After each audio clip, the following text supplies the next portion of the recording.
Now the fact is that journalists who are here, you know more than what you're able to do. So like us to get an idea of the internal factors, the constraints that journalists face within the newsroom culture. So we may start with Dr. Yong, and we talk about the culture, the environment in the main newsroom, and then followed by Andy and Fabian. It's a quick one, nothing much to say, but I remember when I first joined many, many years ago, I was, sorry. Right. I think one of my first assignment when I joined Panama many years ago was to cover a political rally. It was an opposition party, and the guys spoke a number of interesting things. I thought it was very good, because here is something for the people to know what this particular party stood for and what it wanted for the people. And came back and submitted the story. It didn't see the light of day. And I asked, why did it not get used? Because I thought I had written it nicely, very good, facts are correct and all that. So I was told by some senior person, no, this is just for information gathering. It is for us to know what the other side is thinking, so that we can tell our side how to respond. Oops. That was a very sharp learning curve for me. Fast forward to this year, I got instruction, can you actually write to this opposition party? We would like to cover the National Congress of that political party. And I had to write, and we got the green light, and we were, I think, the only government organization giving the full coverage to this particular opposition political party.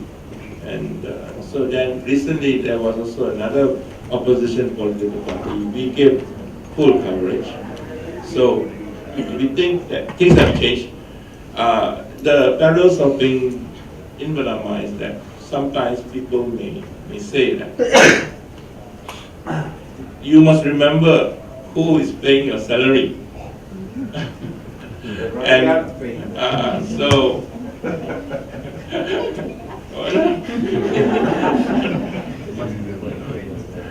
they sometimes think that in a government institution, then you usually get people who are pro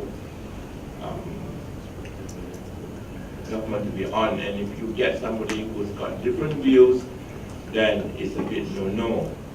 But things have changed, because we do get a lot of people with alternative views being run, transmitted by Panama. I think we are moving towards a more level playing field. Although certain things are not so okay, but we are improving. We're trying to, because under the new thinking of the government, it's going to be more inclusive. That's it, I want to say. Thank you. Thank you. I think the attitude in the newsroom in Indonesia in general is to avoid reporting on religious conflicts, because number one, it's such an emotional issue, and number two, because I think the media, the journalists there, just don't know how to handle it. And this is partly the legacy of 30 years of suppressing stories like this under Suharto. Now we have the freedom to do that, and even then, I think many journalists and editors don't have the confidence, and they just try to play safe. Rather than getting it wrong, they're just not going to report anything. Under Suharto, we were not supposed to write stories about religious conflicts, because if we report them, we would be accused of inflaming the tensions. But what happened to under Suharto is, during the 30 years, as if there was no problems and there was no religious conflict, there were, but they were just not reported. In fact, the Union of Churches in Indonesia, they had records, and they said more than 600 churches were vandalized or closed down during the Suharto years, and these were not reported. Now that we have that freedom to report, the question is, are we going to report these cases or not? Many journalists just continue their tradition, just play it safe. one or two media, I think Jakarta Post is probably one of them, we decided we will report them. But we will report those cases professionally and wisely. Then you have to be careful because you don't want to be accused of inflaming. But we would run those stories on the front page for sure, because for us, any violations of the rights of any members of the citizens or the communities in Indonesia, that's a big story. Human rights, the freedom of speech, freedom of religions, and all those things for Jakarta Post is a big story that we want to report, and we want to report them well. For the reason is because we want to raise this issue to the public and make sure that the state, the government, the police do something about it. If we don't, I think the police will have an easy job.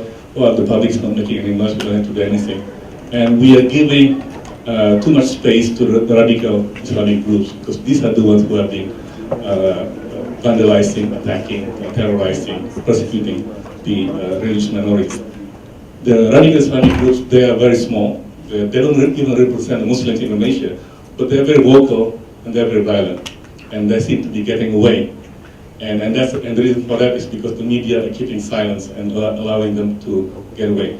And I think there should be a change in the mindset of the media, the managers of the media, and that we should be reporting them. But of course, we should be reporting them in a way that would raise the public awareness that there's something wrong with some members of the communities in the country, and they need help, and the government should step in. That's not happening because we, the media, the majority of them are keeping silent. Yes. In the Philippines, we have a lot more leeway. I mean, when I ran the largest news group in the Philippines, you can report anything, and then the major part is standards and ethics. I think there are two things that all the news groups from our countries have to deal with. Number one is standards and ethics. It's important to have a strong standards and ethics manual for every news group, and not everyone does. And then the second one is, how do you deal with corruption? Our countries are rife with, endemically corrupt. You can see many of these things. How do you change that? When I was head of ABS-CBN News, it was a fireable offense. I fired a third of our news group. When we catch somebody, and of course our labor laws are very difficult if you fire based on an ethical rule, right? The standards and ethics of journalism. So we had our lawyers go in a whole different, look at it in a whole different light. So we fired, but then again, that's not enough. How can you hold the journalists accountable if the society is corrupt? The journalists are only a part of the society that they're reporting on. Very simply for me, it's this. Globally, news groups are moving away from a world of authority to a world of authenticity. And you can choose to join it or not. If you don't join it, you will lose credibility. The kids coming up today, and again, the Philippines is a very young demographic. Indonesia tends to be a young demographic as well, but our median age in the Philippines is 23 years old. And so we're in 2010, ComScore called the Philippines the social media capital of the world. If you are hiding behind your organization, which when I was much younger, you could do that, because it's actually, going into social media means making yourself more vulnerable. Right? That's what that means. And in our world today as journalists, you can no longer do that. Andy has had to deal with attacks because he speaks about the fact that journalists aren't covering it.